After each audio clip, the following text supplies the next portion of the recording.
evening, everybody. Welcome to another installment of Touchline Talk at 2 p.m. on Tuesday and Friday every single week. How are we all doing today?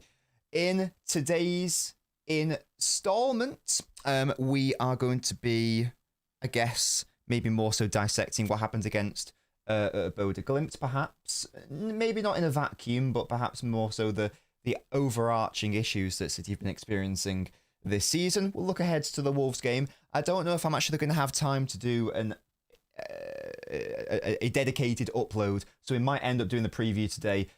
Who knows? We'll see. We'll see how we get on there.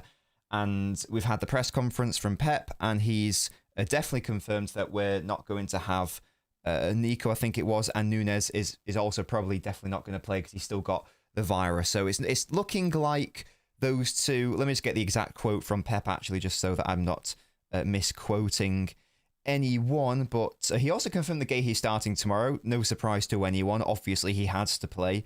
That was always going to be a thing. And he has said, Nunes continues to suffer from flu. Nico is unlikely to feature for City against Wolves. Nunes still has the virus. I don't know what the doctor will say this afternoon. And Nico, I don't think so. It seems likely, therefore, that they are not going to be featuring. And if you said before the start of the season, well, in fairness, the Nunes one we did call on this channel, but generally speaking, certainly if you said like a year or so ago, if you said that having Rodri available but not having Nico available and not having Matheus Nunes available means that we are going to massively struggle in any fixture, I think most people would have gone, you are an insane human being, what's going on? Although at the same time, I'm sure if you said in that moment that, oh, by the way, City are going to get battered by Bode Glimt in the Champions League and hand them their first ever Champions League victory in the competition, I'm sure that they would also be scoffing at you for that also. So it's been a bizarre season and it's been very unpredictable. Some things have been able to be predicted, but other things it is pretty bizarre, and we're not in a situation that we would expect ourselves to be in. So there's a lot to dissect. We did get into last stream, I think before the Bode Glimt game, when I said it's not going to be an issue, guys, we'll win quite comfortably, they're not that good. I severely overestimated our abilities. In that show, we looked at more so the offensive issues that were plaguing City. We briefly touched on the out of possession, but the purpose of that one was mainly to talk about the in possession work and why it didn't really work against United. So maybe today we can focus more so on the off-ball situations with City and why are these absentees so important given the surrounding players around them that are available. So there's quite a lot to hopefully talk about today. Can't promise it's all going to be positive because it's off the back of we still haven't got a league win in 2026, so I can't promise it being a positive show, but as always, hopefully it's going to be an objective, fair show. I do pride myself on being that and still trying to be level-headed and reasonable, and that's hopefully doesn't cloud my judgment. Leave a like on the video as you're coming in. It's free. It helps support the channel. How are we all doing today, though? We've got Nintendo. We've got Puncher Bicycle. Hello, Fenway. I hope I can help, matey. Hello, Ultimate. This is just a guy. We've got Benjamin. Big up to you, Thunder Road. Godry. You weren't Godry the other day, were you, though, matey? You were a stinky little boy. Hello, Rashid. Room looks different today. I don't have the lights on. Perhaps that is why. I can always pop them on. Onwards and upwards says City 051. Rico right back, perhaps. Or could it be Nori? Could it be Nori? GGT Wep. Guéhi Day tomorrow. Yes, indeed. Is this lavender? I'd say it's more purple, but I guess lavender's a flavour of purple in it, so I guess that's about right. Hello, Salmon Boy. It's a good point, Salmon Boy. I do think that is partly at play, but yes, that's a thing. Yeah, Bizarre Start says Nintendo 100%. Good evening to you, sub. No worries, man. We've got Trey. Pep out is in insane position. Says Trey. Hello, Beyond. We've got City Philly. New narrative is Rodri's the reason we drop points. There's definitely something in that, but probably not for the reason people are saying, if they're just saying it's because Rodri's washed or whatever.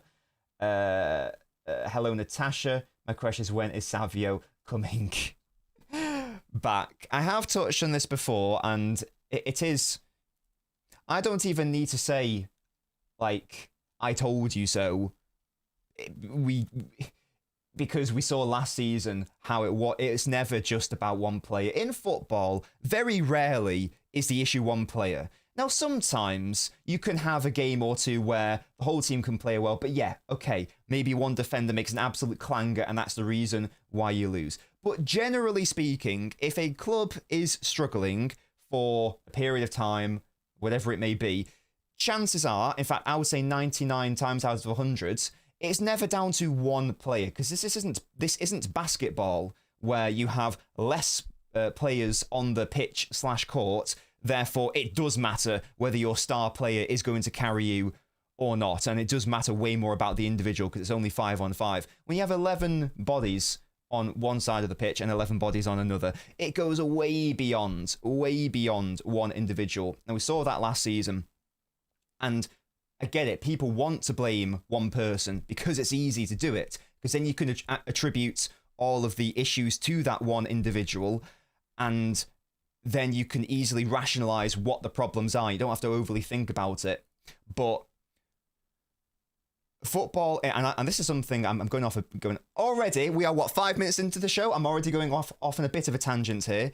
What I have learnt, and I'm always trying to get better at understanding football, what I have learnt is that when people say football is a really simple game, to that I say bollocks. That's so not true. I've learnt so much about the finer details of it over the past couple of years, etc. It's really broadened my horizons and whatnot.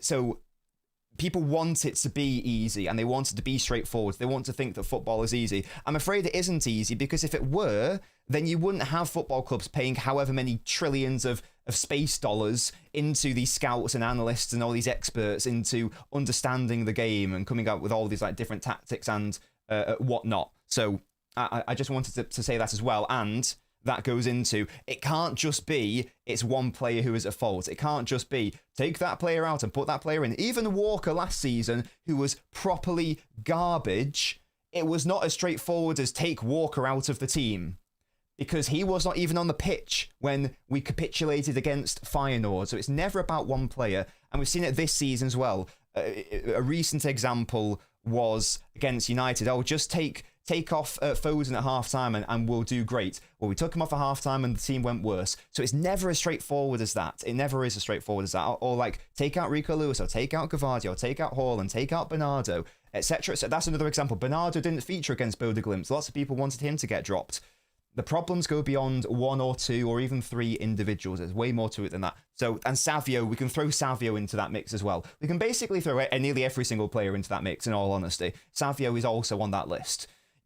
He's out of the team. We're being stinky since 2026. So, like, what is your point there? It doesn't really exist. So that's a thing.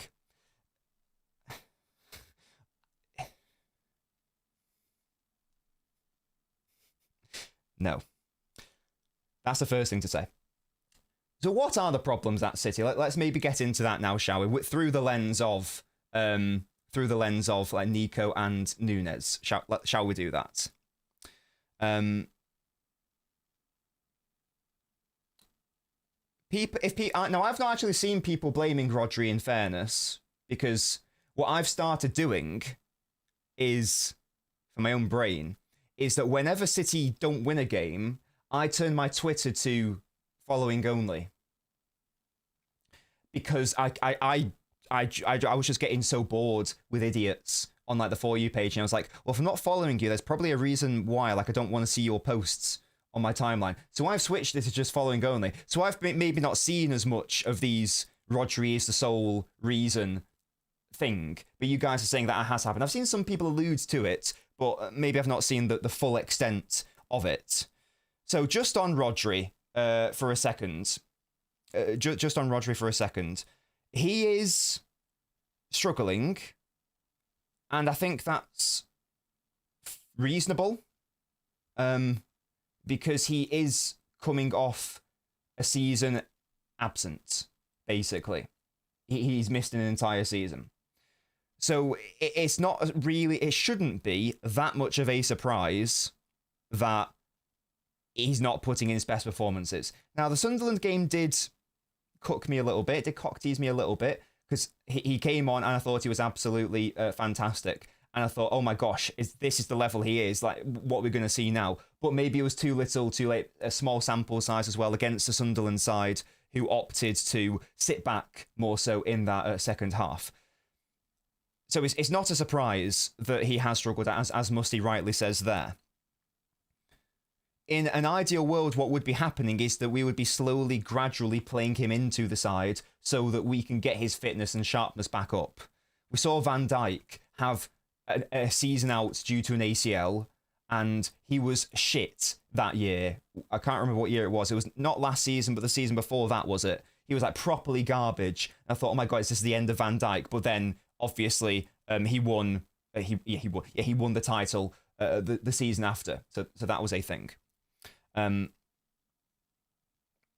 it's understandable that he would be struggling this season based on that. And it hasn't helped that Nico isn't available either, because the structure of our out of possession hasn't really changed since Rodri came into it, really. It's still been very similar. The difference is that, I mean, Nico this season has been absolutely wonderful defensively. He could have been better on ball, but defensively he's actually been properly superb and solid. And generally speaking, our better midfield performances have been when it's been Nico, who has been solid out of possession, and it's been Foden, who we know has been putting up ridiculous off-ball numbers, and it's been Bernardo Silva, who is still perhaps the most misunderstood footballer at Manchester City, and is maybe still one of the most underrated players in our squad as well, given what he does off the ball.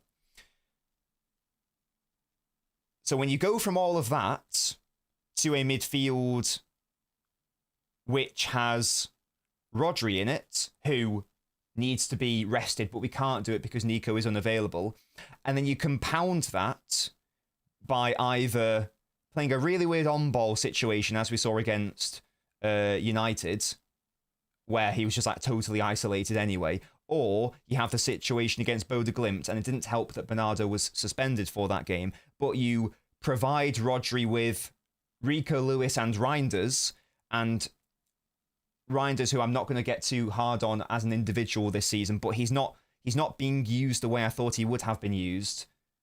And I've mentioned this many times, it's not actually criticising the player, it's criticising the squad building based on how we are playing this season. Reinders is a very bizarre signing, given how we're playing this season anyway, because he doesn't really help any of the problems that we experienced last season. So now we're actually experiencing all the problems we experienced last season in midfield because of the way we are playing.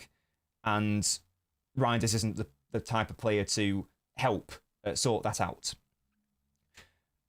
And part of that can be he needs to do better as an individual, but I do also think that he's not really being helped by how we are playing. It doesn't really go to his strengths, but it is odd that how we are set up, and it's just not to Reinders' off-ball attributes in any way.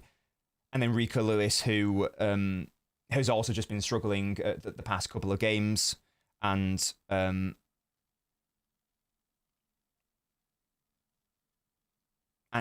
also maybe isn't able to provide that level of cover for a Rodri either.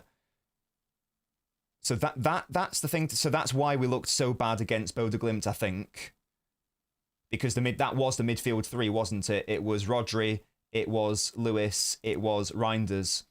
None of them were offering him much support, because that's not the level of player they ever will be out of possession. It probably also didn't help that we didn't have either of Semenyo or Doku on the pitch either, who are fantastic outlets and can be fantastic in respect to their counter pressing. Semenyo especially is that level of player. And we now arrive at a situation where we're basically in the same position as last season, where it's the exact same vibe, where our midfield is getting overrun and there's not enough protection for it because of the Nico absence. It is also worth noting, as I can't even get my words out there, that these issues were still present before Rodri actually got into the side. And this comes back to my take on, I don't know whether I like this diamond press, and I don't know whether I like this off-ball structure, because we commit so many bodies forwards, and there are massive gaps between our forward pressing line and our midfield. And if a team is semi-competent, then they find it way too easy to play through us. I just don't think that we have the right players to play how we are playing. And even if we did have the right players to play how we are playing, I still would need to be convinced that it can work longer term. I'm not saying it can't work, obviously. I'm not saying that Pep and Pep don't know what they're doing in that sense, but I certainly don't think we have the players to do it right now. We have some who can do it for sure, absolutely. Definitely. But we also have a lot who maybe can't, and it's maybe not to their... It's not to their qualities, it's not to their attributes, it's not to their traits. And I don't really know what the longer term solution is. I think a really simple solution is to just play 4-4-2. The problem with that is I don't really know where Shirky fits in a 4-4-2, because you can't have him in the center, obviously. So you'd have the two options would be either as a right midfielder or as a striker. And the problem with that is that our wide midfielders in a 4-4-2 have to do a lot of ground coverage and a lot of running up and down the pitch, basically. And that's not to Shirky's... that's not in accordance with his skill sets. And that's not in accordance with his attributes. So you think, okay, well, how about you have him at striker? The problem with that, in my head, and this is the reason why I didn't advocate for it in my Shirky analysis video, and maybe we'll see it long term, and maybe he can just improve, that's not a problem, maybe. I don't know how comfortable I feel with Haaland and Shirky leading my press, because now you have two players who aren't especially absolutely intense in their pressing. That's not the same as saying that they are lazy, but they can't... If it was like Shirky and Marmoush, I'd be more comfortable, is what I'm trying to say. Or if it was Shirky and Foden, I'd be a bit more comfortable. Or if it was Haaland and Marmoush, I'd be more comfortable. Or Haaland and Foden, as we are doing. And I think the forward bit's fine. It's just the bit in between, which is wrong. So until I see it, that's why I don't think we have seen it. I don't think it's a coincidence that we haven't yet played a 4-4-2 this season. And I'm not talking about the 4-4-2 diamond press. I'm talking about when we're in more of a settled shape. We go 4-3-3 or 4-1-4-1. I don't think Shirky is necessarily... That doesn't play to his strengths at all. Maybe he can get better at that. Maybe it just comes with time. I'm not sure. But either way, what I've seen so far, it wouldn't be ideal. Someone asked why I can't play in the centre. Because if you're playing a 4-4-2, you can't just have your midfield being Rodri and Shirky. That's suicidal. Shirky is a number 10, not a number 8. And... we've played with him as a number 8 in 2 proper games, and we lost both those games 2-0, and it was pretty poor. Now, correlation doesn't equal causation, but I don't know why we would want Shirky to be playing as a box-to-box midfielder out of possession. That seems a bit insane to me to suggest it wouldn't be better to his. It wouldn't make sense either, because now you're asking him to do a load of engine work, so it means that when he gets to the final third, as we have seen this season in fairness from other players... if you are tired physically, then you are tired in the brain as well, and you end up making wrong decisions. You end up making bad passes, so it's going to impact the final third work. What games? Manchester United and Spurs. They were the 2 games. We also saw it in cup games, like against Huddersfield, but respectfully, I'm not counting those games because it's like lower league opposition. Who cares? So until I see it, I'm not gonna try to back it or suggest that it can work. I need to see it first of all. Sometimes seeing is believing, and I need to see it to believe it, because every time I have seen it so far, it hasn't worked. I feel like I went off on a tangent there. I was talking about the off-ball situation. So I guess for Wolves, what does it mean? I'll come to the chat in a second, by the way. I know someone said come to the chat. I will, don't you worry. I always do. What does it mean for, like, this weekend? What does it mean for this weekend? It means that it's still going to have to be Rodri, obviously. It's got to be Bernardo, obviously. It can't be Nico in there. I know lots of people are advocating for Rodri Nico, and hey, I was ahead of the curve on that. I said that in January. That'd be kind of sick. Last January, by the way. I said that'd be kind of sick. But the problem is that, well, Nico's not fit, first of all, so physically, it logistically can't happen. But even when they do come fully fit together, you're then putting all your eggs into one basket, and now there's no opportunity for rotation either. So that's the only concern. We simply do not have the bodies to do it, unfortunately. So Rodri, yes. Bernardo, yes, have to play, I think. And if Rodri needs more protection, then I don't know how I feel about Reinders playing in that centre. Maybe against Wolves it doesn't matter as much, but I don't know. And I don't want to play Foden tomorrow because I think that we need to take him out of the team for a couple of games. Same with Haaland as well, hopefully. They've played way too many minutes this season. It's clearly impacting things as well. That has to happen, I think. But I don't know if it can logistically happen because I would say the best off-ball midfield three that we can possibly field is Rodri, Foden, Bernardo, and there's not really a question there. Because you could say, well, could you play Nico O'Reilly in there? He's struggled basically every single time he's played in midfield. And do we even have that luxury? Because we might have to play Aït-Nouri at right back, which means we have to play Nico O'Reilly at left back. And that means that we can't play him in midfield in any sense. So it's a bit of a moot point. So it's a tricky one. It's a tricky one. The injuries haven't helped, obviously. But again, the squad building hasn't helped either. And I'm just becoming increasingly disillusioned with it. You guys know, this isn't the first time I said this. You guys know my thoughts on this. Thank you, Albert. Love that from you. Foden in the 8 is great because when he's not at his creative peak, he puts in a shift indeed. And I don't think it's a coincidence that we've gone away from that and now the performances have suffered as a consequence. 442 Brexit Paul, shut up. Then we'll play Aït-Nouri right back again. I think we might as well, you know. Losing both Diaz and Gavadio screwed up the back line. Absolutely, it has. Definitely. It hasn't helped that all of these issues with the midfield now means that the defence isn't getting the protection. And, okay, if the defence wasn't getting protection before, well, you had Diaz and you had Gavadio there to deal with it. Now you have Kusanov-Lane, which is a massive downgrade, of course. No disrespect to those players, but it is a massive downgrade. Gehi coming in does help, in fairness. It does help. Yeah, why can't Shaky play in the centre? So this is only off ball because that's just not his position. If we're playing a 4-3-3, well, certainly not in a 4-4-2. You don't have a number 10 in midfield in a 4-4-2, but even in a 4-3-3, I don't know why you would want to have Shirky off ball centre because again, it's happened twice and it's not really worked out. That's never really where he played for Lyon either. I don't get I can't see what the justification is for doing that because he hasn't illustrated the attributes to be able to do that, whether at Lyon or City. And the whole point of this show so far has been that we are weak in the midfield. Why would we want to make it weaker off ball? That just doesn't make sense to me. Love that from you, Sam.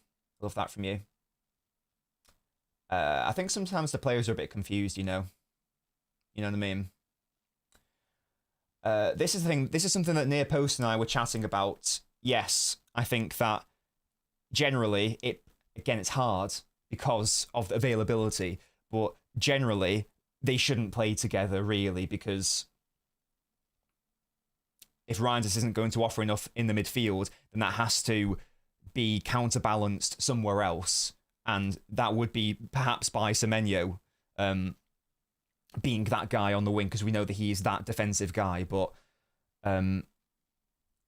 if they're both there, then yeah, absolutely. There's perhaps one too many structural weaknesses there. Hello, Potato. Yeah, so I've chatted about Shirky in the front too. I don't want my forward press to be Haaland and Shirky, personally.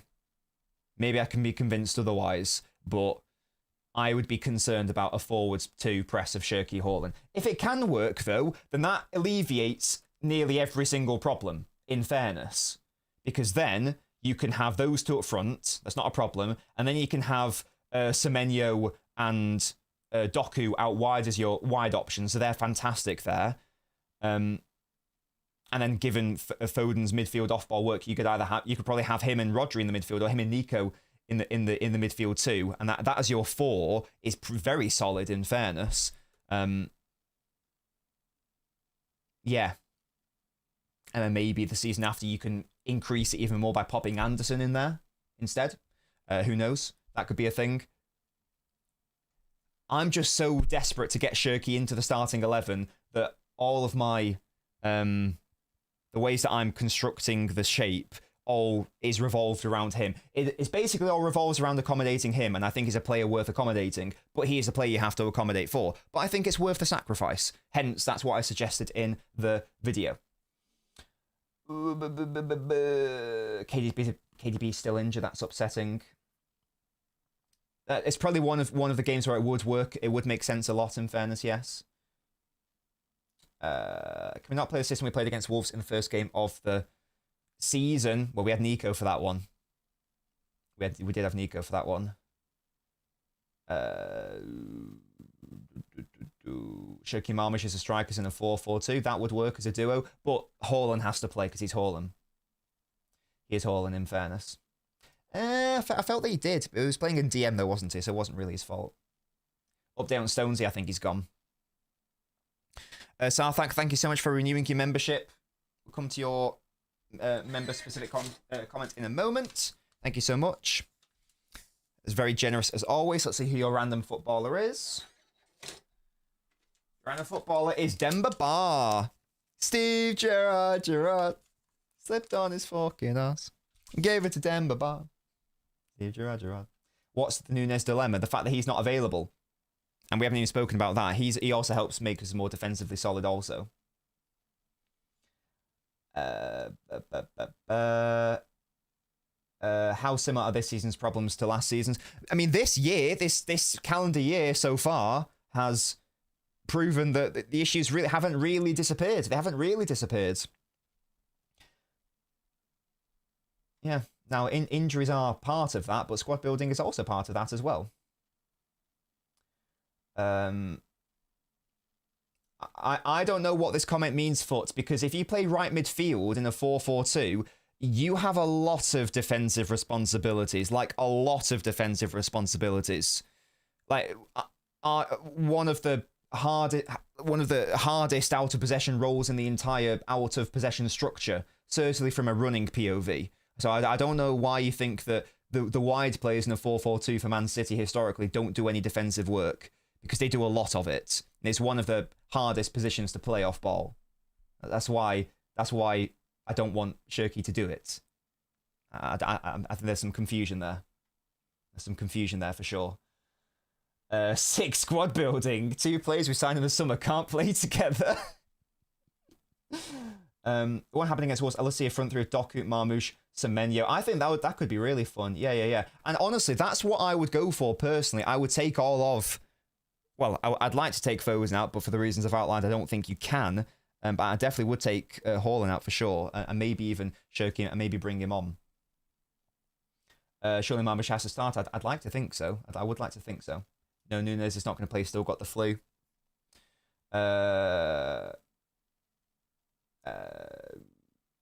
One could guess Doku, Semenyo would be playing out wide. Shirky and Bernardo Rodri being the DM. Again, until I see Shirky played as a number 8, I'm not going to say that it's a good thing, because he doesn't have the attributes for it.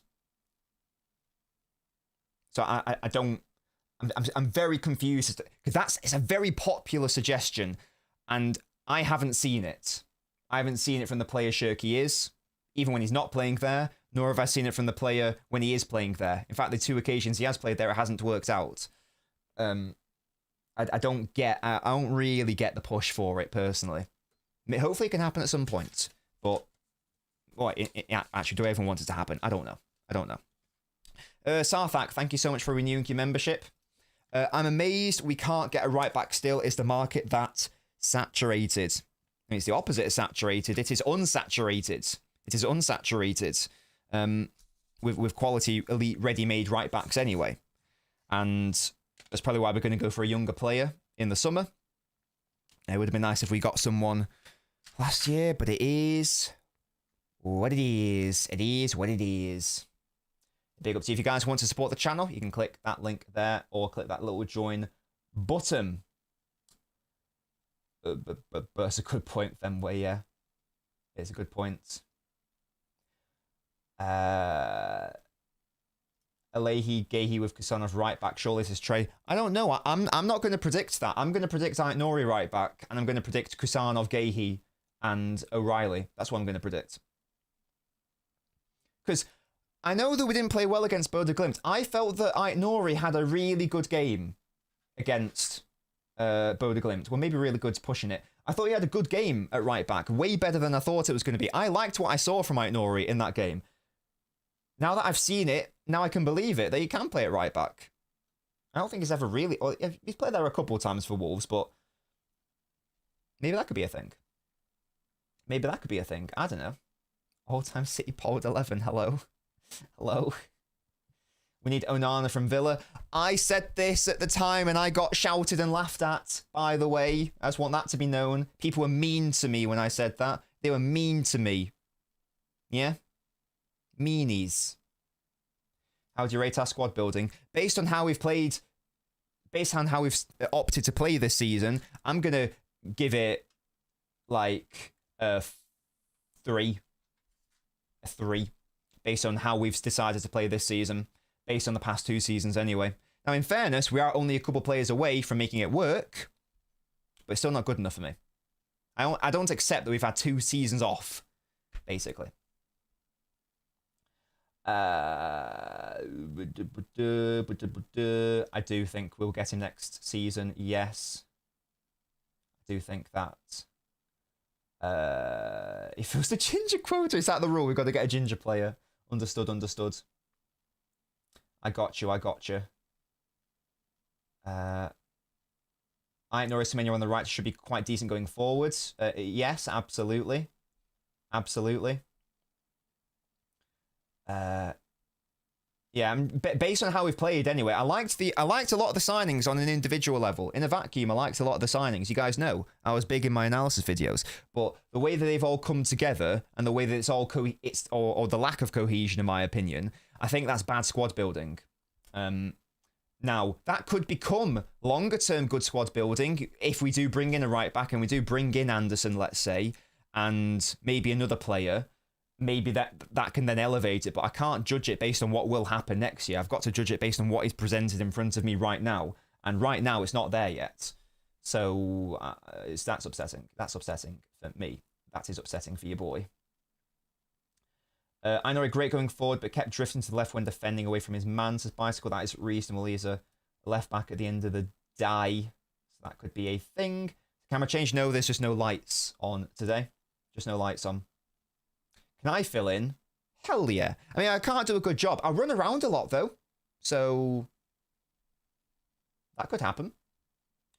We're going to see the banana tomorrow. Well, I'll be at the game, Graham. So you won't see it, no, because I will not be doing it. Although we'll do a post-mortem, of course. But that's the thing. Fenway says... I thought it was my mum then, but no, it wasn't. If we play Nori on the right, we need to play 3 at the back. We got burned on the counter, and Wolves' wing-backs would feast in the space he leaves by advancing on the pitch. That could be a thing. Record the game. Shush, mate. Well, I will record it, because I need to analyse it, but I'm not going to record it live, am I? Or do you record it and then watch it and then do like a... Guys, I know the match just happened, but let's do a watch party and I'll watch together. Shall we do that? Start the live stream. Believe that. Oh, Graham, I got you covered. We'll get it sorted. Banana only watch along. Gets absolute elite numbers. Absolutely insane behaviour. I'll put some sunglasses on it so it looks... so it looks like it's got eyes. It looks like it's actually watching. Yeah. So that's the situation. That is the state of play. That could be a thing. I do like saying that, Eric, don't I? That could be a thing. That could be a thing. I've got many filler terms that I need to try to remove from my lexicon, but it's hard to do when you do your whole life doing it, and that could be a thing. I'm just looking at my tactics board now. Do I want to go to this, or is there anything to even dissect on that? I don't think there is. I think we've discussed what the main problems are with that. So in sum, L Lexicon, absolutely. So in sum, who are our midfield options for tomorrow? Rodri, for me, is a non-negotiable. He has to play. And Bernardo Silva is another non-negotiable. He also has to play. I would love to not play Foden. But if you don't play Foden, then that means you are going to have to play one of Lewis or Reinders. Unless you want to play someone who isn't a midfielder in there, i.e. O'Reilly, but we might need him to start at fullback in any event. So I don't know. Because Reinders actually... So Larry says, I choose Reinders, and that's reasonable. Reinders makes us worse off ball. So I don't know what to do. Marmoush in place of Foden makes no sense, Joshua, because Marmoush isn't going to play in central midfield. Why can't a midfield three of Bernardo, Nico, Rodri work? I mean, it could, but Nico's not available, Daniel. So we're just talking about... I'm just talking about tomorrow specifically, like right now. Could you do Shirky if Semenyo and Doku start? For the reasons I've outlined, I don't want to have Shirky as an 8, because I haven't seen it. I don't... From what I've seen of him, I don't know why that would work. Maybe it can work against lower opposition, but we just lost to Bodo Glimt, so I don't even know if I want to risk that, in all honesty. Are the fans justified to crucify Foden? No, Gerard, not justified to crucify anyone. It's a game at the end of the day. It's just a bit of fun. Foden just play him deeper, let him do the Bernardo role instead of everything, says YK. Well, we haven't seen him get used in that role. I can't remember the last time we saw it happen, really. When was the last time we saw Foden start in midfield and then play in that deeper role? I don't think we've seen it since before the Sunderland game.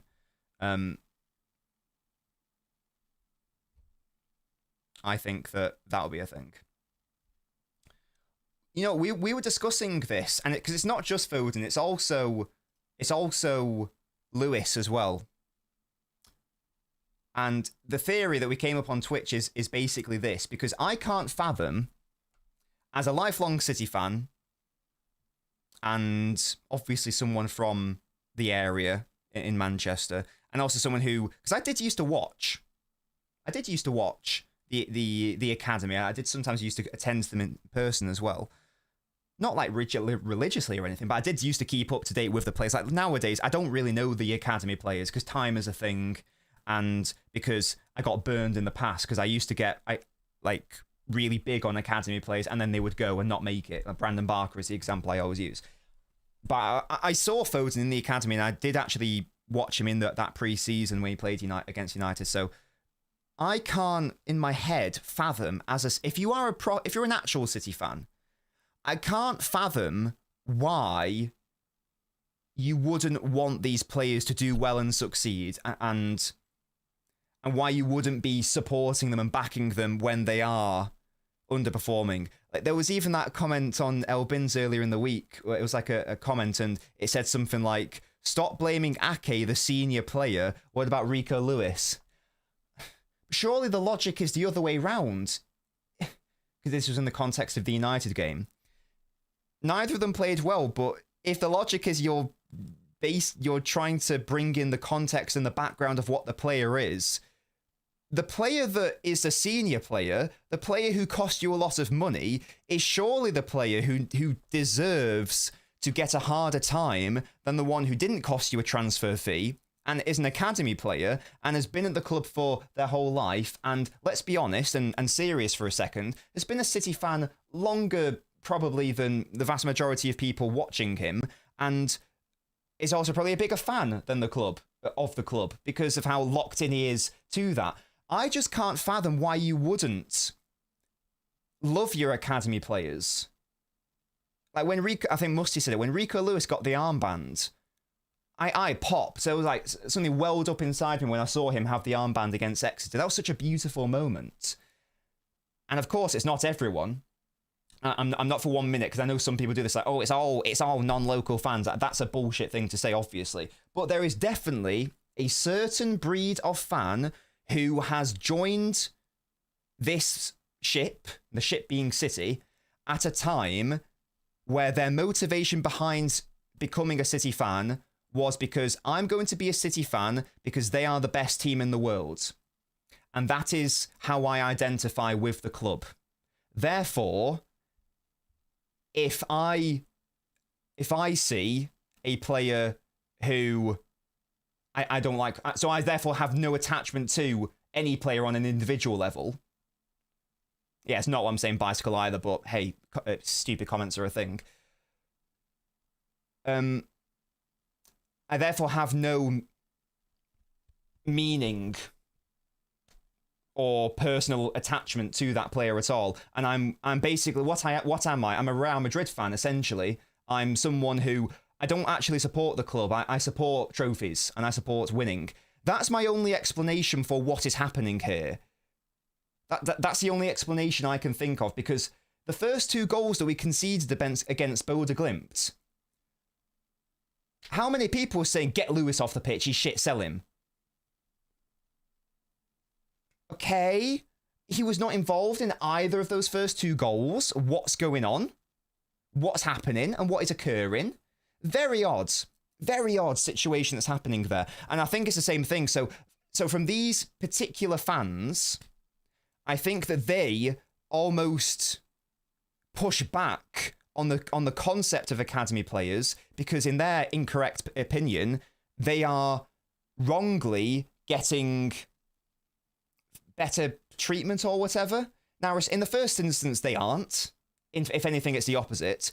In the second instance, if a player were going to get some sort of protection, then yes, it would be the academy player who is a City fan, who is a local lad, who didn't cost the club anything, versus a player who's cost us tens of millions of pounds on a transfer fee. Yes, obviously, one should be treated differently to the other. Not that they are, but that should be the case. People get it wrong. Someone's done it in this chat amazingly. I like pancakes. Do you hate waffles then? That's actually what's already happened here with this individual. That is not the same as saying you can't criticize players at all. That's not the same thing at all. No one is saying that. We are not idiots out here. Fair, valid, constructive criticism is warranted, absolutely, all the time, because we aren't idiots.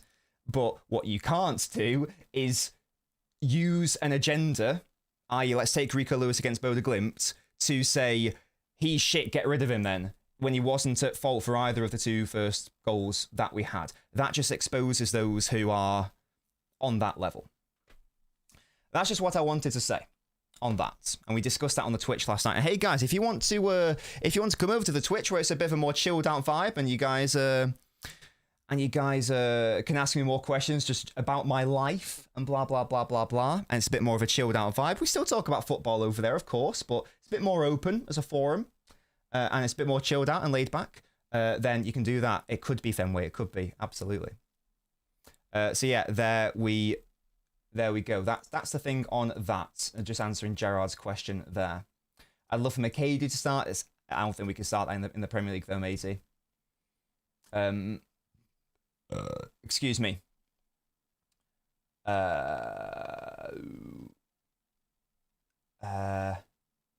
Thank you. Oh, there you go. As it's actually made Little Nobbins freeze, but thank you so much for following the Twitch, matey. Love that from you.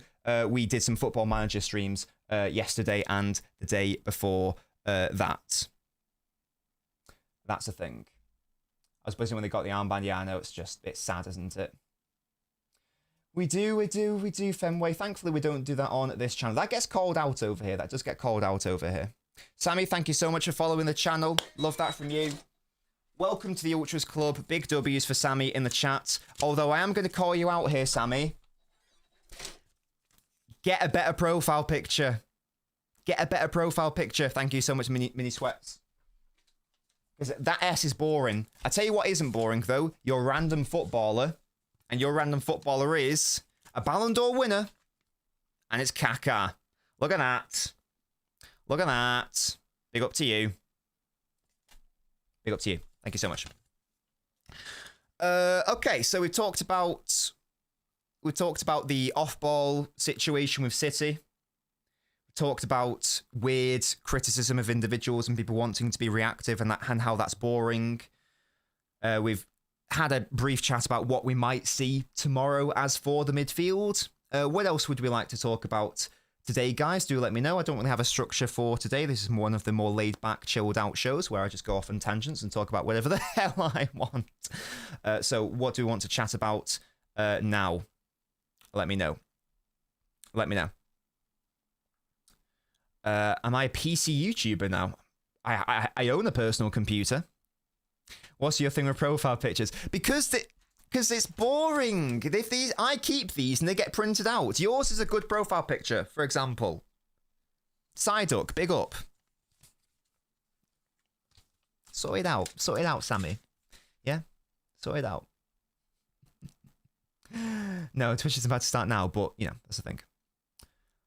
Wolves Tactic, am I saving that? Well, I haven't had a proper chance to properly review Wolves yet, so if I do get the time to do the analysis, a pre-match video, because I'm going out tonight with some of Mrs. Nobbins' family members. This week's been very hectic for wedding stuff. I think we've locked it. I was ranting about the photographer the other day. I think we've got the photographer locked in. Just need to get Mrs. Nobbins on board. But that's the thing. That is a thing. I've got the photo booth locked in. Gorgeous. I'm just trying to solve the live performance situation that I want to get sorted. But the wheels are turning. Yeah, things are happening, guys. Things are happening. What a player. Yeah, absolutely. Absolutely.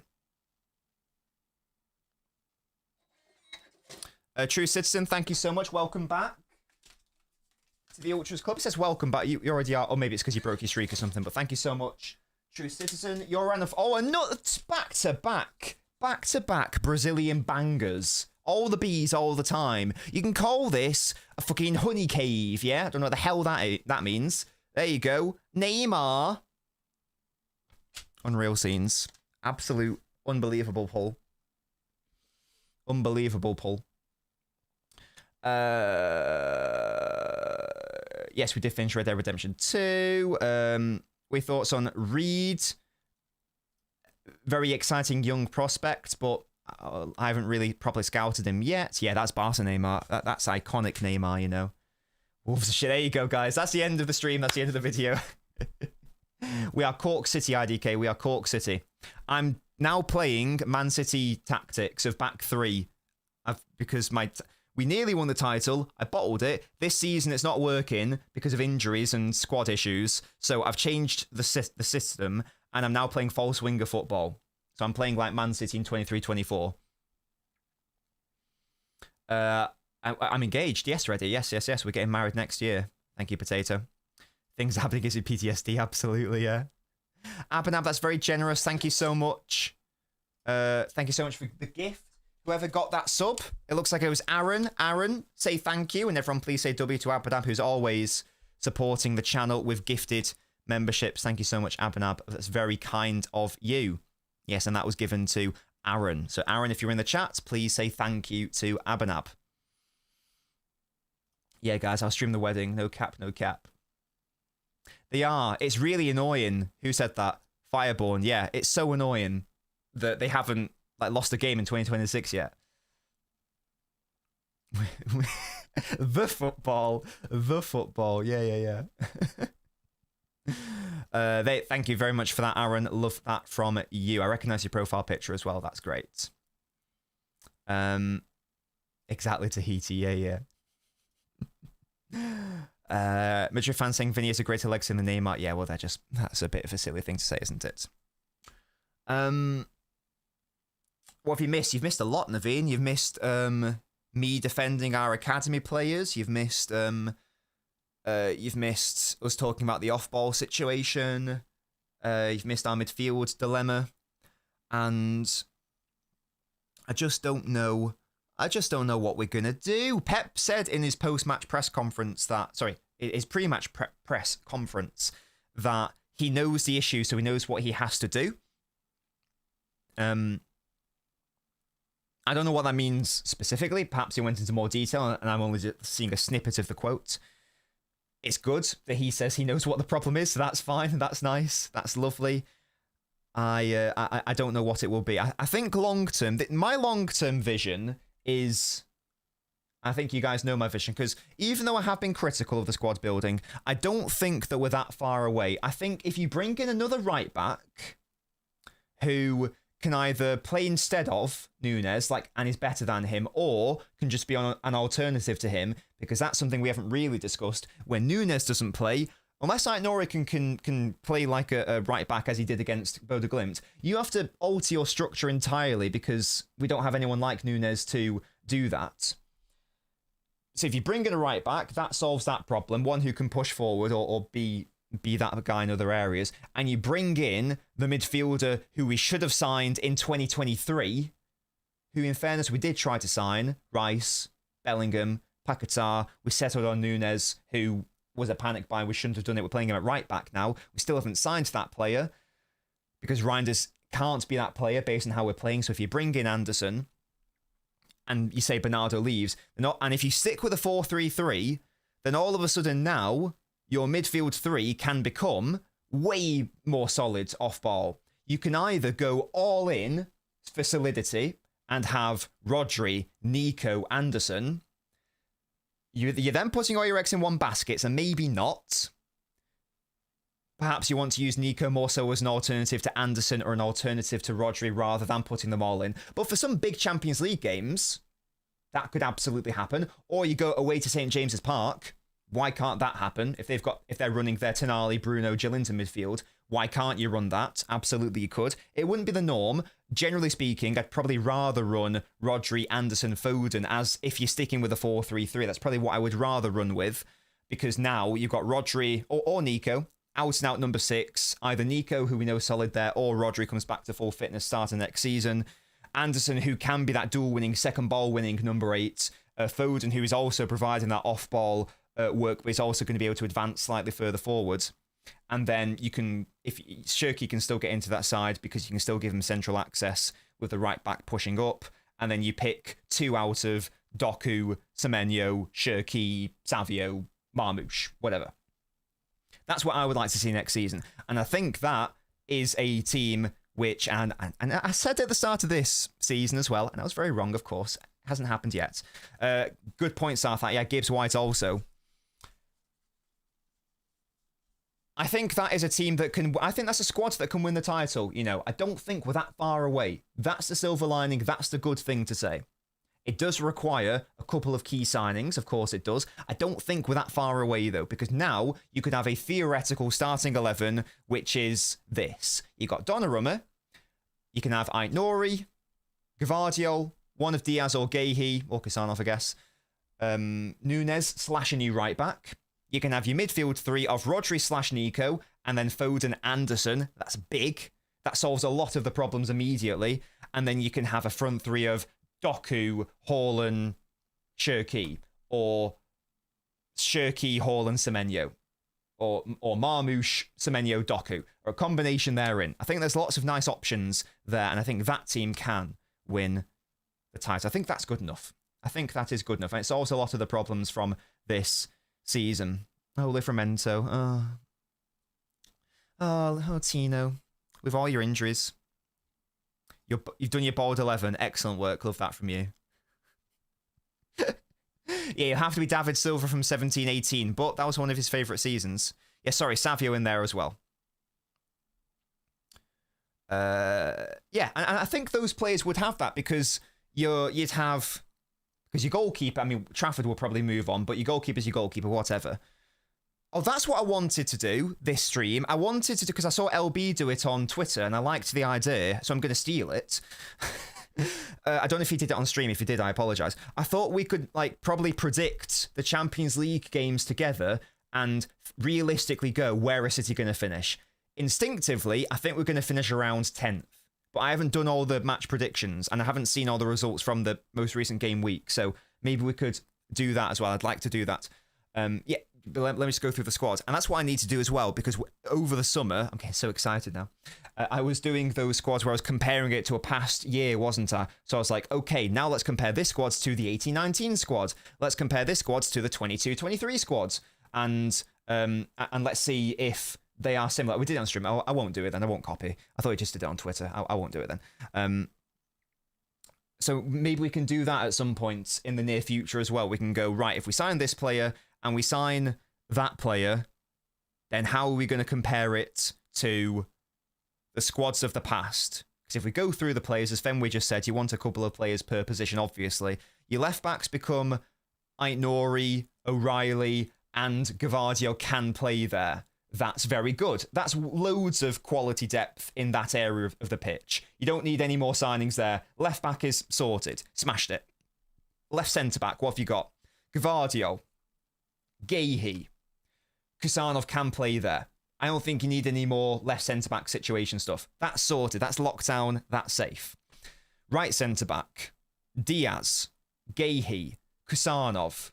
Who knows what's going to happen with Hayes? But again, that's a lot of players. That's 5 solid options at centre-back. And I haven't even included the likes of Elaine or Hayes. Maybe another youngster there. That's a lot of players there.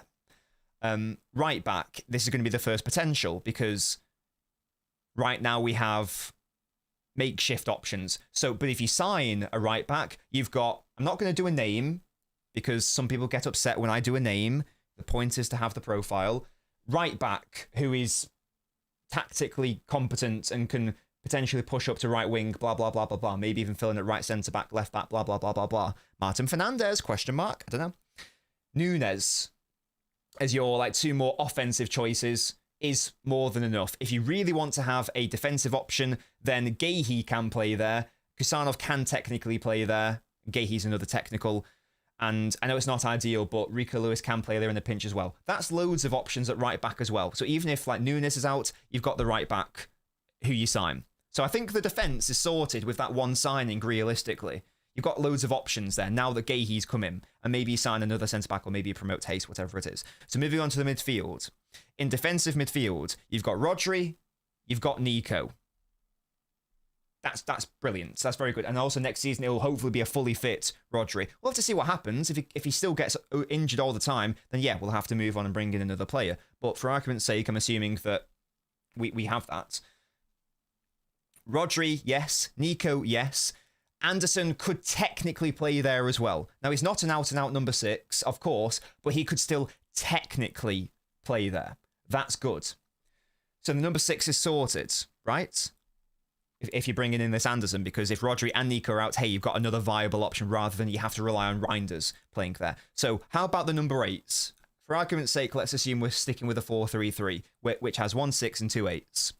So for those 2 8 positions, you've got Foden, you've got Reinders as perhaps your more offensive-minded number 8s, but still number 8s ultimately. You've got Nico, you've got Anderson, and they're all starters as well. They are all starters, so that's a thing. Then for depth, you've got Nico O'Reilly, who can play there, and you've got Lewis, who can also play there. So that is a thing as well. That's plenty of bodies there. That's 4 starting bodies for 2 positions, and then you've got an extra couple of bodies there. It is a bit mad, isn't it, Punch Bicycle? It's not something that I would have suspected would have happened before this season, but it shows the development of one and perhaps the less so with the other, which is a bit of a shame, but that's a thing. That's plenty of options there, isn't it? No KDP for the midfield, and that's just one midfielder you bring in. Do we need another midfielder? Realistically, if you got Rodri, Nico, Foden, Anderson, Reinders, Nico O'Reilly, Rico Lewis, that's 7 players right there. Then we keep Cover as an emergency backup, says Musty. I guess depends on what player he will be following his injury. But that's 7 players for 3 positions. And Rodri, Nico, Foden, Reinders, Anderson. And 5 of them are players who'd like want to be starting as well. So that's a thing. You got those players for that.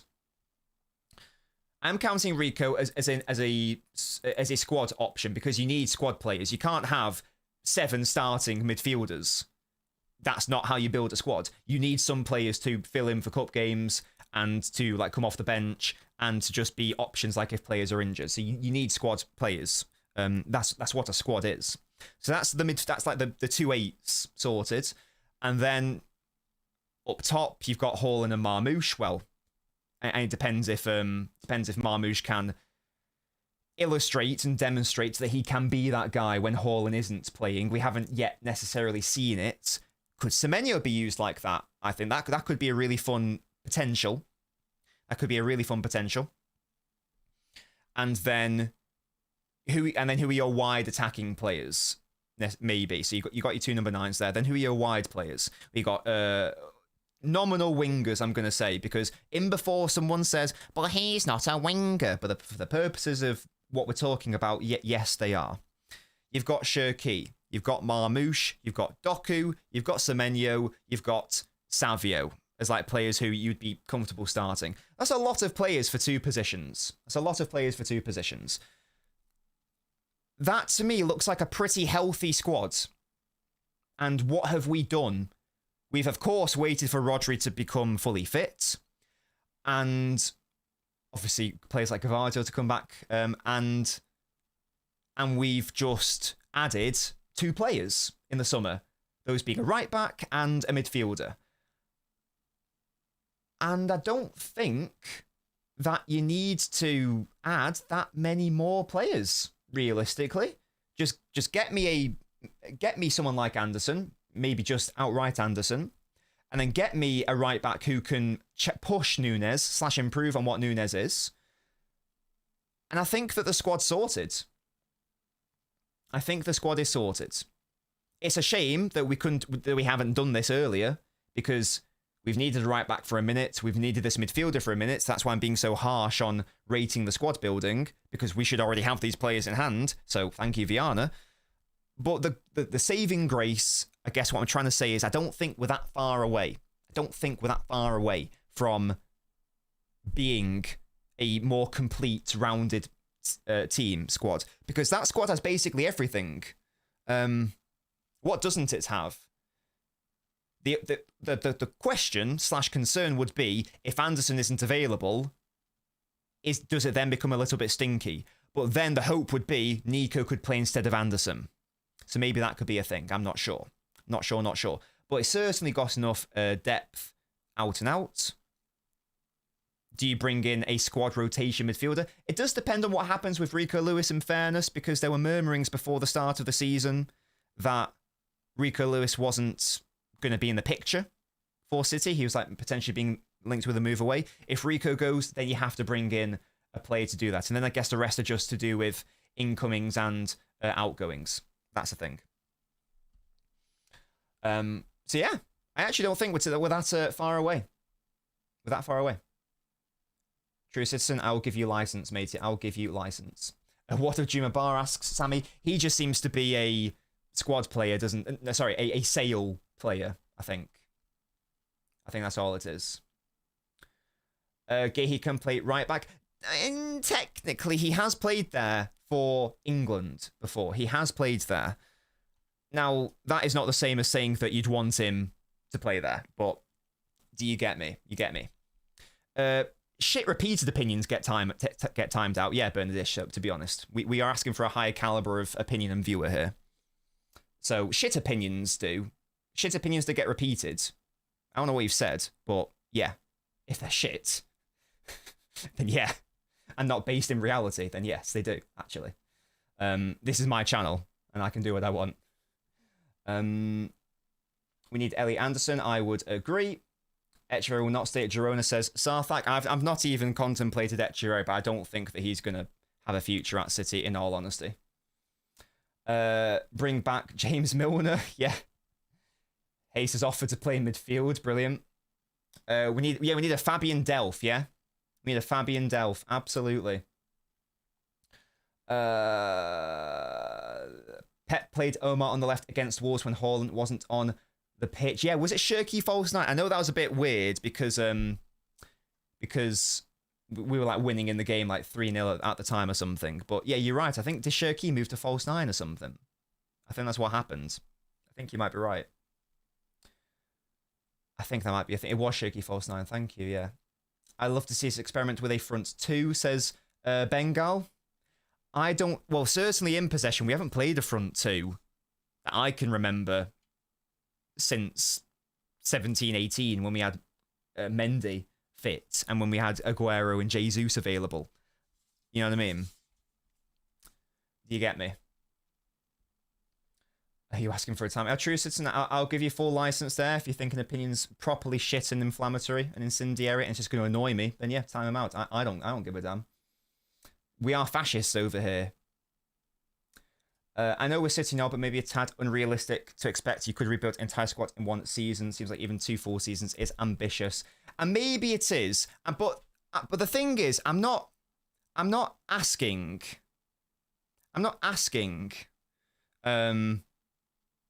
For the rebuilds to be flawless, because I do think that's unreasonable. Because the overall, we did go from one of the oldest squads in the league to one of the youngest squads in the league, like overnight.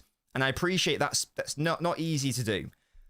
I guess the thing that's upset me the most is the 2 positions that I've been crying about for the longest time, and the ones that City fans have identified for the longest time have still not been addressed. And that's why I'm being so unrelenting in my criticism of the situation. Because that really should have... If it wasn't going to be resolved in the summer of 2023, okay, it had to be resolved in the summer of 2024. And if it wasn't going to be resolved then it had to be resolved in the summer of 2025. And it just wasn't. So we've had 3 bites of the cherry now. And it's still not been resolved. So that's just the midfielder. That's why I'm being quite harsh in my attitudes to the situation. Gehi is quite fast, yes. Edgefair is a top talent, can't fumble him. But tell me where he's going to play. That's the problem. Where is he going to play? He's even more of an out-and-out number 10 than Shirky is. And if Shirky's existing, then is he going to play over him? I don't think so. So you get me? Yeah. Hey, we're fascist with bad takes anyway. Yeah. Fascist with bad repeated takes, certainly. That would just annoy me because I can't be arsed. You guys know me, I'm trying to be more chill, but if people say stupid things, then I'll get upset. And I realised like last season's not happening again, where I lost my rag and I was getting properly depressed with some of these with the season, not because of how we were playing, because of the reaction to it. I just couldn't handle it. I was like, I can't have another season with that. I literally will give up as a YouTuber if I have to deal with that again. I can't do it. I just couldn't do it. It was actually impacting me mentally. I couldn't do it. No. No. Echeverry is a concept. I think so, yeah. I think so. Competition is good. There's a difference between competition, though, and just having way too many bodies. That's the problem. That's the problem.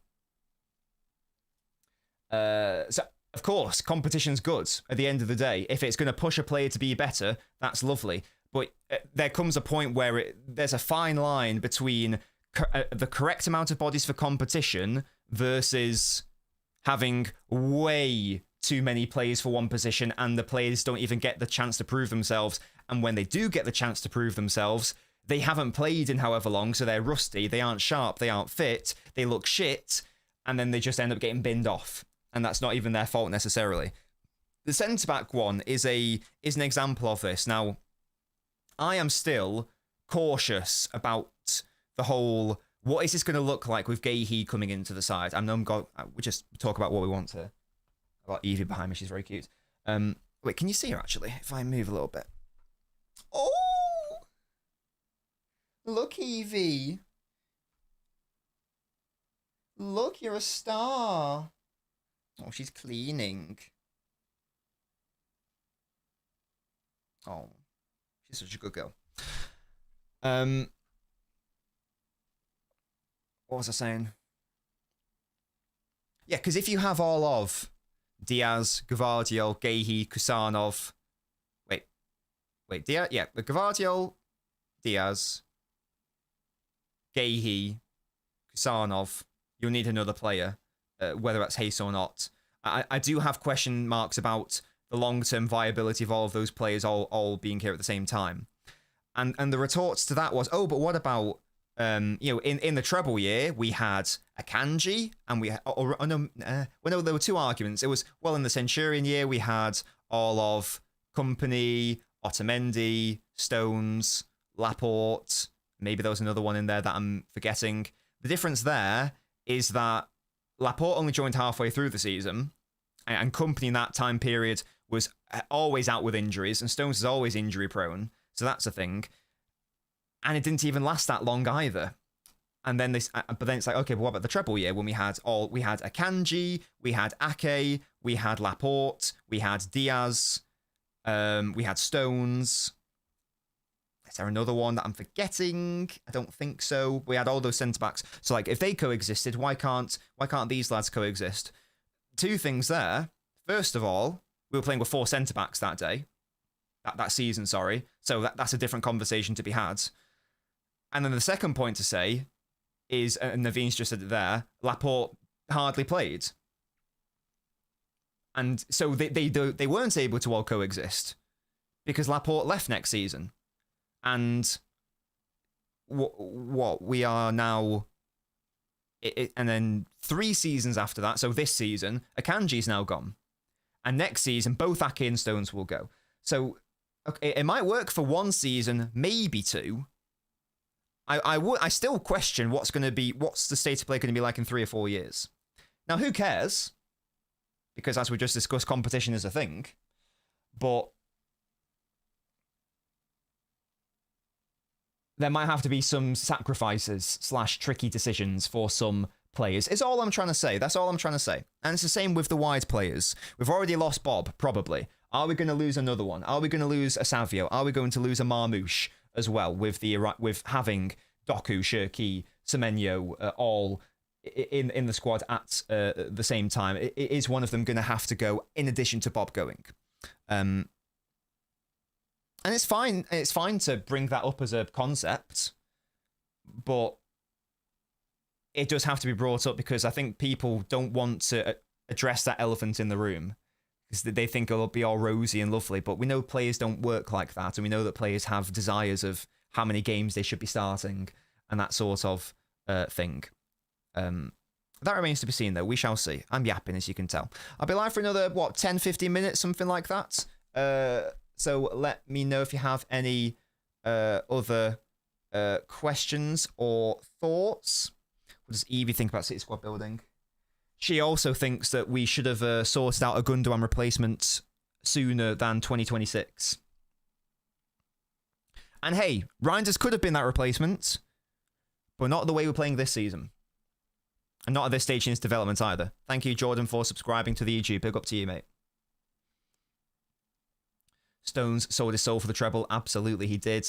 It was worth it, though. Worth it, though. Yeah, I forgot Laporte was even in that squad. That's what I mean. That's what I mean. And we played with 4 centre-backs that year. Laporte sold his body so that we could win the title like the season before that, though, so big up to him. Big up to Laporte for that.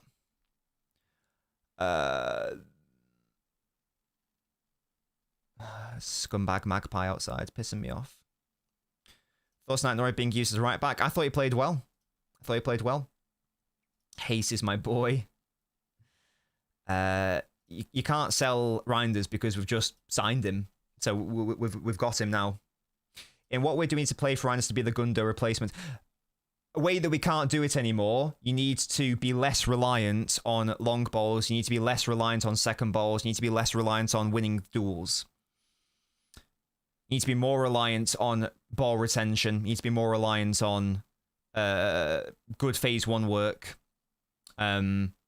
Need to put Reinders into less positions where he is having to do dual winning and second ball winning, and more positions where he's able to showcase his actual good attributes.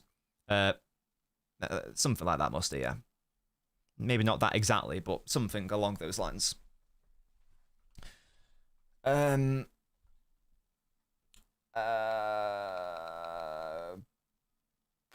Palmer. Sorry, Sam. I don't know what that's in reference to. Don't know what's in reference to. Eve is a smart cat. Yes, indeed. Who was our left back that season? What, in the treble year? That was Ake. Well, mainly it was Ake. Well, it started with Cancelo, didn't it? But then it became Ake towards the end. With a little bit of a kanji thrown in there. This is my channel now, since you agreed to sell it to me for 2. What is that? I don't know what that is. Is that a currency? It's not your channel anymore. I'll keep the no stupids policy. Oh, God. When we say the Gundo roll, we're talking about the box crashing Gundo or the double pivot Gundo. It's more so the ability to partner Rodri to good effect. The ability to be a goal threat, absolutely, and do that box crashing, but also to still provide a box-to-box presence defensively as well. But that's what I saw at Milan anyway. That's what I saw. I'm not being gaslit. I saw that player. He was there. But I don't think we're tailoring to how he is best suited. So he's looking good offensively. Like, he's good. He's getting like lots of goals and whatnot. He does have the box crashing. That's nice. But the way we're playing right now isn't really helping him because of how often we turn over the ball and for no real reason. And if it becomes a physical battle, then he doesn't have the defensive attributes to do it. And I brought that up in the video, but I said, and yeah, guys, he doesn't get loads of tackles, but it doesn't matter because, look, Gundogan barely tackled the ball in the treble year, and we played pretty well that year, so it's not a problem. But we played a different way. Yeah, that's weird, isn't it? Robertson wanted by Spurs. I don't know what Spurs are playing at. The next guest on the channel, I hope you guys are really enjoying the guest streams. We've done 3 this season. I've had Connor from Chelsea. I had 2 so far. I had John McKenzie to chat about United and just City generally. I'm going to have a fantastic Spurs fan on before the Spurs match. So when do we play Spurs? That is on the 1st of Feb. So he will be here on next week. Actually, he'll be here next week. The 30th. That's going to be Kish. Big up to him. And we're going to discuss Thomas Frank, because he does not like Frank at all, as you'd understand. Talk about Thomas Frank, what's been Spurs' problems this season, and how does he view? I always like to get their views on how City have been this season. Don't you think dual winning is a very coachable attribute? I mean, every attribute is coachable, but there's a baseline, isn't there? And whilst Reinders is a late bloomer, he's not a 20-year-old. He's still a senior player, so it's not like it's going to. He's overnight. He's not going to evolve into Bruno Guimaraes. He's not going to evolve into that. He's always going to be the player he is. My argument was it doesn't matter he's not that player, but then other things happened, and now it's different. And now City are different. And now I'm viewing that signing in a way different light. And I'm like, why did we sign him then? Because if you believe what the journalists say, apparently Viana was dead set on it. It had to be Reinders. It was always going to be Reinders. Now, if he knew, and surely he would have known how Pep wanted City to play next season, or maybe that changed, you wouldn't sign that player through that lens. You wouldn't do it. Or if you did, if you were going to do it, then I think that's an error. It's a Brazilian currency. Thank you. Did you hear about Pep? Did you hear what Pep said about having found the problem? Yes. No idea what that means. We'll find out. Maybe we'll find out. Or Wolves. I know Wolves have been better this season, but it is still Wolves. Maybe we won't find out until there's a bigger fixture. Who knows? Yeah, Spartacus is definitely that guy for real. Nah, it's too soon, I think. Nobbins reminded me we'll play Spurs next week. Ruined my weekend. Sorry about that, Bicycle. Sorry about that. Nah, it's respectfully, it's for people who are. I'm only getting on people who are very, very good in respect of like the tactics of the game and their channel is analysis, rather than being just like a general personality, that sort of thing. That's not the That's not the purpose of those shows. It's to hopefully offer... I mean, hopefully it's entertaining in that you're getting some value from it, so hopefully it's still entertaining, but the point is more so insight rather than just pure vibes and fun. You get me? That's not a diss at anyone, by the way, but Expressions is not a tactical content creator, respectfully. He isn't. That's not unfair to say. I don't think that's unfair to say. Yeah, so this is one of the things I've been the most wrong about. I was like, yeah, Frank to Spurs, amazing. That's something I'm going to ask Kish. You know, I'm going to say, look, I was dead wrong. Did you think that at the time? Have you had your mind changed, or were you concerned at the time? And clearly, the problem, and I'm now going to view every single move, and I should have looked at it sooner, but it's clearly different, and it sounds obvious, but it's obviously different managing Brentford than Spurs, and it's not scalable, clearly. And this is why it's not as straightforward as, oh, that manager's only doing well because they have good players. Well, maybe it's easier to coach worse players sometimes and play a different style of football, rather than now you've got to be on the front foot, now you have the impetus, now you have to break down the opponent, rather than the other way round. Iraola's another one. All of those managers now, Glasner's another one, Iraola's another one. All those managers I'm now viewing through a totally different lens, and I can't, because I was a massive advocate. I kept saying Frank should probably go to Man United because he's doing so well there. I think it's a fantastic tactician. It shows how wrong and how little I know about it. But in fairness, Spurs did the hiring, so they obviously thought it could work. They thought it could work. Pep chatting shit. We'll find out. Yeah, Potter confused me as well. Absolutely. They haven't yet, have they? Ready? Thank you, Punch a Bicycle. They are good. Yeah, I've got a Spurs one's locked in. The Arsenal fan is locked in. I don't have a Liverpool fan though. I don't have a Liverpool fan. I still don't have a United fan because I had to get John McKenzie in for that. I don't have a Liverpool one, though. I could ask Tom Little. I know he's not strictly, exclusively tactics, but he knows what he's talking about, so maybe I could get Tom to come on again. Yeah, I thought he'd do brilliantly, though. I'm never going to be that good, Ink. But also, no, I don't want to work for a club. And it's never going to happen anyway. But I want to be a content creator. I don't want to work in football directly. I don't want to work in football directly, and that'd be a thing. Hello, are you good, says Red Camp? Absolutely, I am. Someone sensible, Naveen. Nice, someone called Harvey. I follow him on Twitter. I was really glad he didn't get a real United fan. I tried so hard. I tried really hard, man. I promise you, I did. And some of them just couldn't do it because they were not free. Now, one of them did say he would like to do it, but he was busy. Big up to Fathali. Fathali Mo, or Mo Fathali on Twitter. Go follow him if you haven't already done so. He wanted to do it, but he was busy. And big up to AJ Analysis, who wanted to do it, but was busy. So he couldn't do it either. I then got aired by 3 people, which is upsetting. But maybe they just didn't see my message. But big up to John, obviously, for stepping up and being that guy. But yeah, we're getting Harvey Gratian for the Arsenal fan. We're getting Kish for the Spurs fan. I do need a Liverpool fan. Maybe that can't just be Tom.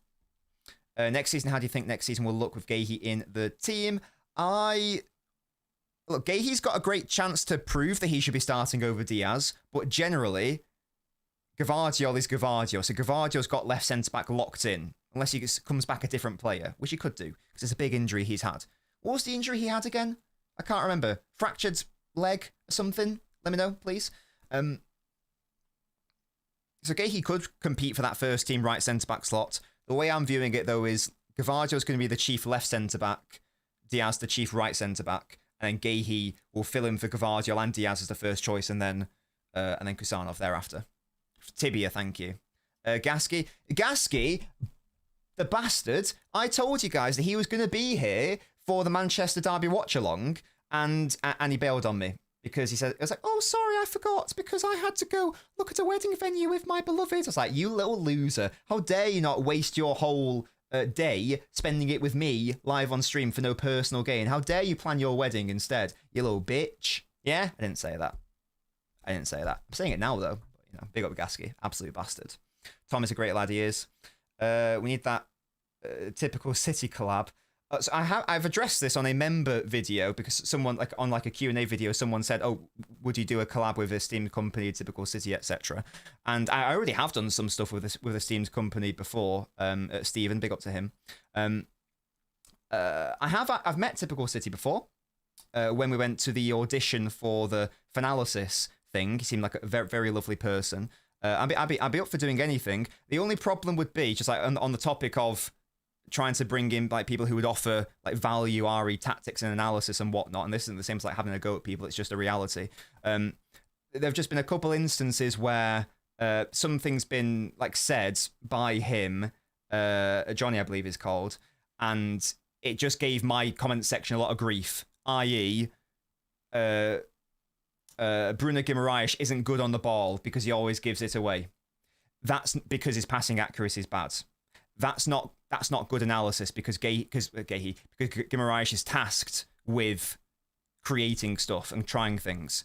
Same with Donnarumma. I remember that I saw it for the first time. I think it was on We Are the South stand. Loads of people in the comments saying, well, Donnarumma has really high passing accuracy. It's like, where is this coming from? And people went, oh, well, typical City just did an analysis video of it. And I said, okay, but if he's saying that passing accuracy equals to good goalkeeper distribution, then respectfully, that is not analysis.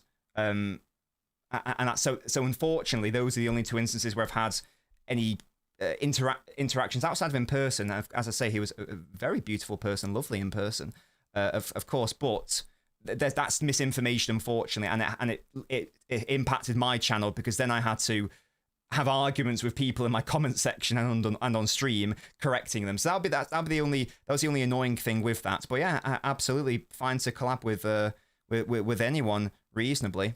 But yeah, like those two instances were bad because passing accuracy doesn't equal good ball playing because Kevin De Bruyne's passing accuracy isn't that good. You get me? So yeah, that is a thing. And there's no hates. There's nothing like that. But if the purpose of me bringing guests on is to offer analytical insights, that's not going to be the one. Is Tom a tactico/analyst? He's not really, but we have had conversations, whether on like Mo's channel or whether on Football Terrace, and he definitely knows what he's talking about. Like, we've had private chat, so he does definitely know what he's talking about. So big up to Tom Little. But he's just not a specific tactical analyst. But he knows what he's talking about. So I have had him on the channel before, so I'd be up for him doing that. Yeah, I'm never gonna get Lies. I never know how to pronounce his name, man. Lies. I think he's too big for me. I'll maybe drop him a DM. I could have messaged him, to be fair. I could have done that, but there we go. We'll be alive for like another 1 or 2 minutes, guys. Another 1 or 2 minutes, and then I'm gonna shoot off. That's what I want to do. Tom does talk a lot of sense. Yeah, absolutely. Yeah, I think that was a reasonable thing by me. That was a reasonable thing. So now you know. You should get 8 biz deep, punch a bicycle on. He knows more about football than even God could. Yeah, Spartacus, that's crazy.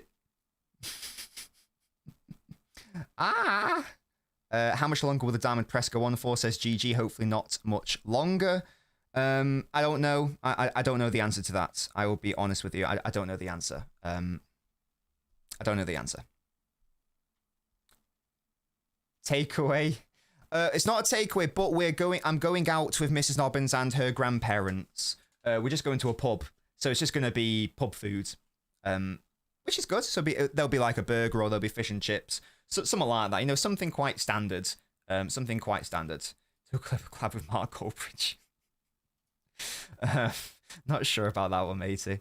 It'd be funny to have him on the. It'd be funny to have him on the channel, but I'd probably have Mark on. But it would have to be a different stream, wouldn't it? It would have to be. Would you be happy to come on and be challenged? I think, because lots has obviously been said, and a lot I don't agree with. So coverage is definitely too much. But I would like to have a nice reasoned debate with him, though. Like, you know, I think that'd be quite fun. Yeah, I'd love that. I would love a live debate where it would be. It wouldn't necessarily be about the tactical side of things. It would be more so about your view on City as a club, as an entity in general, and like the things you've said. I think that would be interesting, and that'd be fair. It wouldn't be a shouting match. I think that'd be quite fun. Alcohol and snacks, pick up. And the Beanie UFC Fireborn, obviously. Go to drink. Well, I'm just gonna have Diet Coke, to be honest, Emperor Inc. Just gonna have Diet Coke. But if it's like a drinking situation, I do like my cocktails. But if I have to have a beer, I'd go for a straight or something. I have a video I want you to watch. Explains why Pep and Arsenal play the way they play the season. You can just tell me the name of it, but I will say that I don't really watch football videos on YouTube. I watch Lego videos. I watch Ricky Gervais show videos and Pokemon videos. I don't really do football on YouTube. What else do I watch? Some gaming stuff. Yeah. Right, last few comments, guys. Last few comments. That's fine. I'm good. I'm good at that. So, like, we were... Because if you go on the top 6, then you have to be able to deal with that. And I feel like I've become a lot better at dealing with that. You know, someone will say something trying to get a reaction, but I know they're doing that, so I'll just, like, move on and I'll... or whatever. And I'll just say, well, this is the reason why that's a thing. How long have we been together? Over 10 years. Over 10 years we've been together.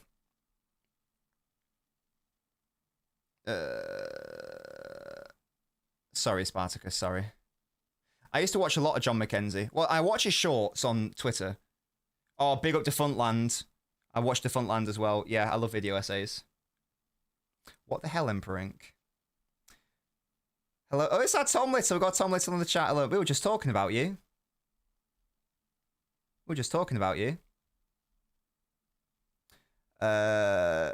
Saying we might get you on, maybe, if you want to come on.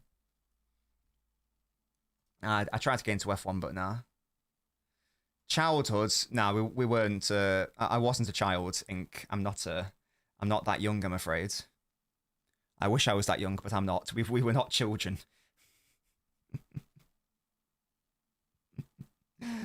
Yeah, exactly. We slandered him, little bastards.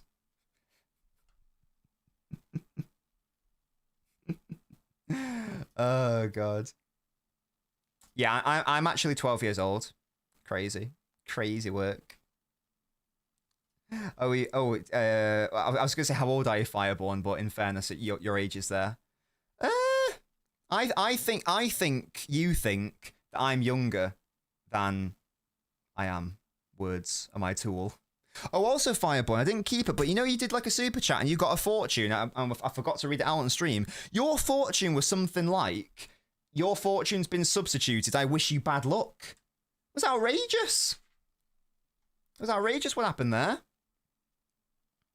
Yeah, exactly. He's been exposed. He wasn't born in 87. He is 87. Swine. TCGO video game. Definitely the video game for me, Jordan. I did used to collect Pokemon cards. That was something that we were discussing on Twitch as well last night. And again, if you guys would know this, if you follow the Twitch, we're live every single Tuesday, Wednesday, Thursday evening, where there isn't a match day going on. We're playing Football Manager right now. And it's Cork City. We're playing City Tactics. It's good vibes. It's good vibes. Yeah, that's crazy, isn't it? Anyway. At 40, am I the old man in the house? You might be, Fenway. Well, I'm 87, like Fireborn, so that's the thing. Nah, I don't do content on it, Jordan, really. We talk about it on Twitch, though. I'm 22. Sure. Right, guys, I'm going to shoot off there. We've been live for over 90 minutes. Hopefully that was interesting. Hopefully that addressed some of your concerns, and hopefully that provided some value. I think that was good. Yeah, I think that was quite a good, positive, productive stream. Yeah, I think there was a. I think that was good fun. We all stayed calm and collected, and that was a lovely time. No worries at all, Fenway. Good luck to you, matey. 87 is still kicking. Yes, what a boy, some boy. I don't know if I'm going to have time to make the Wolves preview video. We'll see. We'll see, because I need to go study Wolves, but we'll find out. If there isn't a video, I apologise, but there will be a post-mortem tomorrow, and then a post-match analysis video the day after. So I hope this has been entertaining and of good value. I've started work on the Gahey video. I'm in no rush to release it. It will come out when it comes out. That might be the end of next week. It might be later than that. I'm not sure. The earliest it will be is next week, though, and we'll see when it comes out. It will come out when it comes out. He will have obviously already played his debut. He may have played a couple games since then, but it will still be a good video, I'm sure, and you will hopefully all still enjoy it. Before I go, I do need to obviously do my Hall of Fame. Big up to everyone who has supported the channel. We've got a couple of new members today. Sarthak, thank you for renewing. True Citizen, thank you for renewing. And Sammy, thank you for joining the Ultras Club. Click that link if you want to support the channel.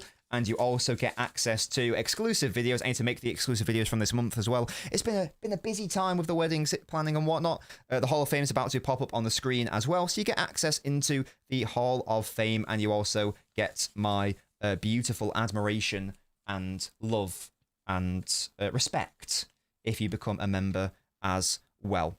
Hopefully it's going to pop up in a second. It's not actually popping up. Have I deceived us all? I may have deceived us all. I'll need to look into that if it's not working. There it is. It just took a little bit of time this time. Big up to my beautiful Hall of Fame. Big up to all my beautiful, gorgeous little members.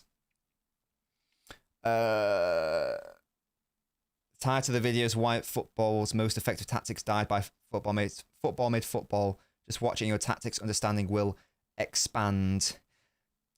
I'm not going to watch it. I'll be honest. I'm not going to watch it. I'm going to go and I'm going to go. I need to go feed Evie actually first of all. So yeah, there we go. Wedding photographer analysis. Oh dear. Oh dear, oh dear, oh dear.